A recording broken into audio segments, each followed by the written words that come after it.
Everyone, जैसा कि हम लोग सीपीसी कवर कर रहे हैं तो आज हमारा 7 टॉपिक है एंड आपको पता होना चाहिए कि मैं जो भी टॉपिक कंप्लीट कराती हूँ वो एग्ज़ाम पॉइंट ऑफ व्यू से बहुत ही इम्पॉर्टेंट होते हैं। एंड आज हम लोग डिस्कस करेंगे इंटरप्लीडर सूट। इंटरप्लीडर सूट को हम लोग हिंदी में अंतराभिवाची वादपत्र भी कहते हैं। इसे सीपीसी के ऑर्डर नंबर 35 एंड सेक्शन 88 में डिस्कशन किया गया है। ओके, आखिर इंटरप्लीडर सूट होता क्या है, कैसे इसको फाइल किया जाता है, आखिर क्या होता है। सीपीसी के बेयर एक्ट में देखेंगे तो आप बहुत कंफ्यूज हो जाएंगे और आपको समझ में नहीं आएगा कि क्या है क्या नहीं है। इसलिए आज मैं आपको डायग्राम के माध्यम से बहुत ही आसानी से आपको समझाऊंगी। आप ईयरफोन लगा के ध्यान से सुनेंगे। बहुत सारे लोगों का क्वेश्चन रहता है, कमेंट रहता है कि मैम आपकी आवाज़ जो है स्लो आती है, तो आप ईयरफोन लगाएंगे तो आपको स्लो नहीं आएगी। तो हम लोग चलते हैं टॉपिक की ओर। टॉपिक है हमारा इंटरप्लीडर सूट। यहाँ पर आप देख रहे होंगे कि एक प्लेंटिफ दिखाई दे रहा है और 2 डिफेंडेंट दिखाई दे रहा है। 2 डिफेंडेंट इसीलिए है क्योंकि जैसे फॉर एग्जांपल एक व्यक्ति जो प्लेंटिफ है वो बाजार जा रहा होता है। कहाँ जा रहा होता है? बाजार जा रहा होता है। बाजार में रास्ते पर पड़ा एक बॉक्स मिलता है। बाजार में रास्ते पर बड़ा एक बॉक्स मिलता है। अब आप सोचेंगे कि बहुत सारे लोग होते हैं कि बॉक्स पड़ा मिलता है तो बहुत खुश जाते हैं, अरे वाह इसमें तो पैसा होगा, इसमें से तो बहुत सारे ज्वेलरीज होंगे, मेरे लिए तो बहुत ही फ़ायदेमंद है, मैं रख लेता हूँ। लेकिन इस प्लेंटिफ को रास्ते में पड़ा हुआ एक बॉक्स मिलता है। ये बहुत ही ईमानदार रहता है और ये सोचता है कि नहीं नहीं, इसे मुझे नहीं रखना चाहिए। मैं क्या करूँगा कि इसको पेपर में आर्टिकल दे देता हूँ, ये बॉक्स जिसका भी है वो ले जाएगा।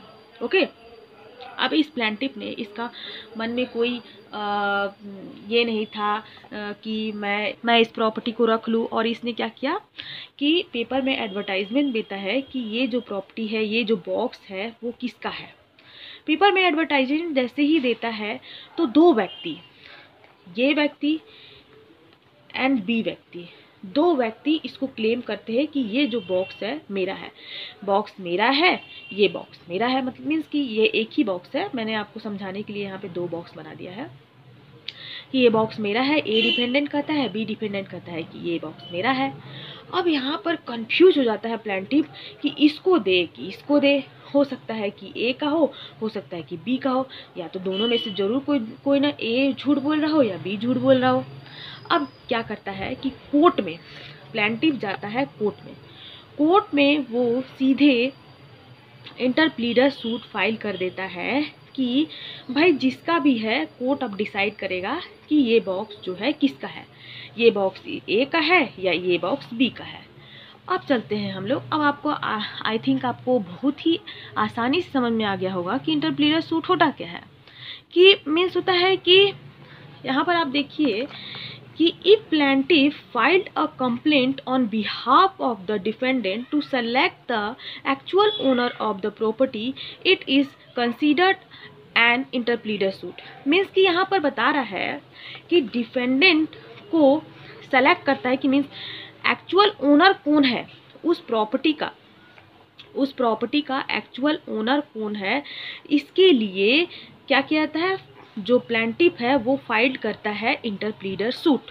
ओके, तो इसे ही हम लोग इंटरप्लीडर सूट करते हैं। अब यहाँ पर बहुत सारे एग्जाम में जो है कंडीशंस पूछ देता है कि कंडीशंस ऑफ इंटरप्लीडर सूट। तो आपके मन में आता होगा कि मैम बेयर एक्ट में तो कंडीशंस दिए नहीं रहते हैं। तो आपको पता होना चाहिए कि डेफिनेशन से ही कंडीशन निकाला जाता है। और आप इस टॉपिक को ध्यान से समझेंगे क्योंकि सेमेस्टर के एग्जाम में पूछता है एंड कभी कभी तो पीसीएसजे के एग्जाम में भी पूछ देता है कि कौन से ऑर्डर नंबर में इंटरप्लीडर सूट को बताया गया। और इंटरप्लीडर सूट में 1 ओनर होते हैं कि 2 ओनर होता है, या फिर कौन सूट फाइल करता है, कौन सूट इंस्टीट्यूट करता है, ये सब क्वेश्चन पूछे जाते हैं। इसलिए आप इसको ध्यान से समझेंगे। कंडीशन ऑफ इंटरप्लीडर सूट के अंतर्गत फर्स्ट जो कंडीशन है, depth assets property in the dispute is either movable और इमूवेबल। यहाँ पर बताया गया है कि प्रॉपर्टी जो है डेप्थ भी हो सकती है, एसेट्स भी हो सकती है, या फिर मूवेबल या भी इमूवेबल, दोनों हो सकता है प्रॉपर्टी। अब इसको कोई भी मूवेबल प्रॉपर्टी भी मिल सकती है प्लांटिफ को, या फिर जो प्लांटिफ है उसको इमूवेबल प्रॉपर्टी भी मिल सकती है। तो मूवेबल या इमूवेबल दोनों प्रॉपर्टी हो सकती है। सेकंड जो पॉइंट है, there are two dependents in the action. Of course आपने देखा डायग्राम में, डायग्राम आपको ले चलती हूँ। डायग्राम में आपने देखा कि दो डिपेंडेंट है, ए डिपेंडेंट है और यहाँ बी डिपेंडेंट है। ऑफकोर्स टू डिपेंडेंट्स होंगे। नेक्स्ट कंडीशन है, both dependents are entitled to demand property or money from each other. Means कि बोथ डिपेंडेंट डिमांड कर रहा है कि ये मेरी प्रॉपर्टी है, ये मेरा बॉक्स है, ये मेरा बॉक्स है। अब यहाँ नेक्स्ट पॉइंट आता है, for any interest the person who has to pay the debt to the dependent is not legitimate. Means कि डिपेंडेंट के द्वारा जो ये पॉइंट पे यही बोला गया है कि डिपेंडेंट जो है लेजिटिमेट नहीं होना चाहिए। एंड नेक्स्ट पॉइंट है, suit in this are not pending. कोई भी सूट जो है पेंडिंग में नहीं होनी चाहिए। ओके। एंड नेक्स्ट पॉइंट है, रेस जुडिकाटा में कोई जजमेंट जो है इशूड हो गया है तो कोई भी सूट जो है दोबारा फाइल नहीं किया जा सकता है। नेक्स्ट पॉइंट बोला गया है। एंड 8 पॉइंट आ जाता है, payment of thing claim the into court. Of course court में क्लेम किया जाएगा पेमेंट के लिए। एंड यहाँ पर एक और पॉइंट आ जाता है कि यहाँ पर टू डिफेंडेंट्स होंगे, आपको तो पता है। एंड प्लांटिफ का कोई इंटरेस्ट नहीं होना चाहिए। प्लांटिफ का कोई इंटरेस्ट, प्लांटिफ का यही इंटरेस्ट होना चाहिए कि जैसे कि उसने जो एडवर्टाइजमेंट के लिए जो पैसे दिए हैं और सूट फाइल करने में जितने पैसे दिए हैं वो जब एक्चुअल ओनर का पता चल जाए उस प्रॉपर्टी का तो वो उससे ले सकता है। इतना उसका बस इंटरेस्ट होगा, बाकी उसका प्रॉपर्टी में जो मूवेबल या इमूवेबल प्रॉपर्टी मिलती है उसमें कोई इंटरेस्ट नहीं होगा। ओके। नेक्स्ट पॉइंट की तरफ हम लोग चलते हैं। यहाँ पे हिंदी में भी मैंने कुछ कंटेंट लिखे हैं। तो यहाँ पर वही चीज़ बोला गया है कि प्लांटिफ जो है कोई भी प्रभार या खर्चा है उसके अतिरिक्त संपत्ति में किसी अन्य इंटरेस्ट का दावा नहीं करेंगे। ऑफकोर्स अन्य इंटरेस्ट का दावा नहीं करेंगे, सिर्फ वही इंटरेस्ट ले सकते हैं जो उन्होंने एडवर्टाइजमेंट में खर्चा किया है या फिर इंटरप्लीडर सूट करने में जो खर्चा हुआ है वही वो खर्चों को वहन कर सकते हैं, ले सकते हैं जब एक्चुअल ओनर का पता चल जाता है। तो डिपेंडेंट्स द्वारा अलग अलग दावा जो है कथित होगा। ऑफकोर्स टू डिपेंडेंट्स है तो ये डिपेंडेंस क्लेम करेगा ए और इधर से बी डिपेंडेंट क्लेम करेगा तो ऑफकोर्स टू क्लेम हो जाएगा।